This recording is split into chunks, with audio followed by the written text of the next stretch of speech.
Anda sedang berada di tempat yang benar-benar baru. Mungkin kafe baru di kota yang belum pernah Anda kunjungi. Anda melihat jam dinding, mencium aroma kopi, dan tiba-tiba sebuah pikiran menyeruak, saya pernah di sini. Bukan hanya familiar, tapi persis seperti ini. Pembicaraan yang sama, bayangan yang jatuh di meja yang sama, bahkan perasaan aneh di perut yang sama. Anda mencoba mengingat kapan, di mana, atau dengan siapa, tapi Anda tidak bisa. Itu adalah pengalaman yang singkat, aneh, dan sangat nyata. Itu adalah déjà vu. Déjà vu secara harfiah berarti sudah pernah melihat. Dalam bahasa Prancis adalah salah satu glitches kognitif paling umum dan paling misterius yang dialami otak manusia. Apakah ini bukti dari reinkarnasi? Apakah ini pertanda kemampuan melihat masa depan yang tersembunyi? Atau apakah ini hanya error sederhana dalam mesin biologis paling kompleks di alam semesta otak kita? Inilah dibalik tanya, hari ini kita memecahkan misteri ilmiah. Di balik ilusi familiaritas yang mengganggu ini, selama berabad-abad, déjà vu sering dianggap sebagai hal spiritual, kilasan kehidupan lampau, atau sekilas pandangan ke takdir.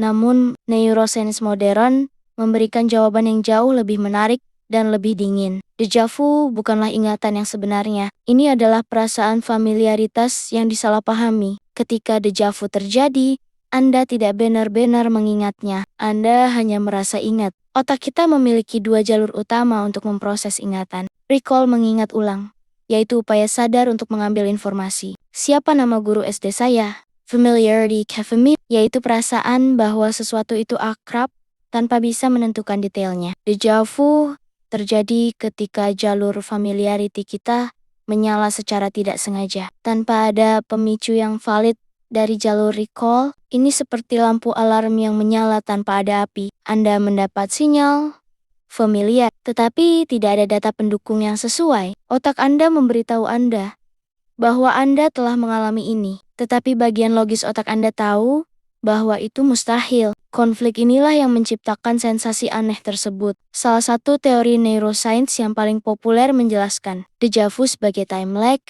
atau keterlambatan pemrosesan informasi sensorik, baik itu penglihatan atau suara, harus melakukan perjalanan dari indera kita melalui talamus dan akhirnya ke korteks otak untuk diuraikan. Ada hipotesis yang mengatakan bahwa dalam beberapa kasus, informasi yang sama tiba di korteks pada waktu yang sedikit berbeda melalui dua jalur yang terpisah. Bayangkan ini, salah satu hemisfer otak. Anda menerima informasi visual di milisecond 0, tetapi hemisfer yang lain atau jalur yang lain menerima informasi yang sama di milisecond otak. Anda secara tidak sadar memproses informasi pertama sebagai peristiwa lampau dan informasi kedua sebagai peristiwa saat ini. Jadi, pada saat Anda secara sadar mengamati pemandangan kedua, otak sudah memberitahu Anda, "Hei, saya sudah melihat yang ini." Perusak perbedaan waktu yang sangat kecil ini, sepersekian detik,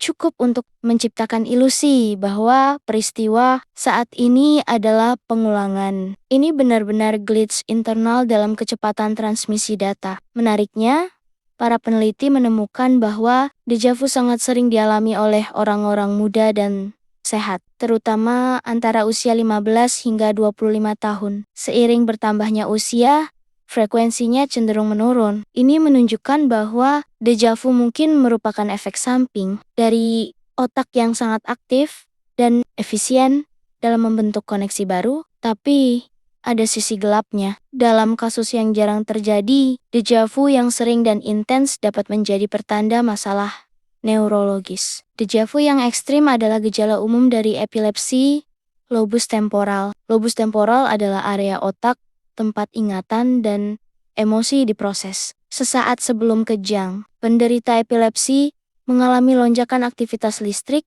yang tiba-tiba di area ini. Lonjakan ini dapat secara keliru memicu sirkuit. Familiarity memberi mereka sensasi kuat dan berulang bahwa mereka telah mengalami momen tersebut sebelumnya. Jadi, bagi kebanyakan kita, adalah tanda bahwa otak kita sedang bugar dan mencoba menghubungkan titik-titik. Tetapi, pada kasus klinis, déjà vu adalah alarm bahwa ada sirkuit listrik yang mengalami korsleting. Intinya, déjà vu bukanlah penglihatan masa depan. Ini adalah kesalahan tagging memori yang menakjubkan. Bayangkan otak Anda adalah arsip besar. Déjà vu adalah ketika arsip itu secara tidak sengaja memberi label pada dokumen baru sebagai dokumen yang sudah dilihat bahkan sebelum Anda selesai membacanya. Ini adalah bukti bahwa otak kita bekerja begitu cepat sehingga ia terkadang mendahului dirinya sendiri. Jadi,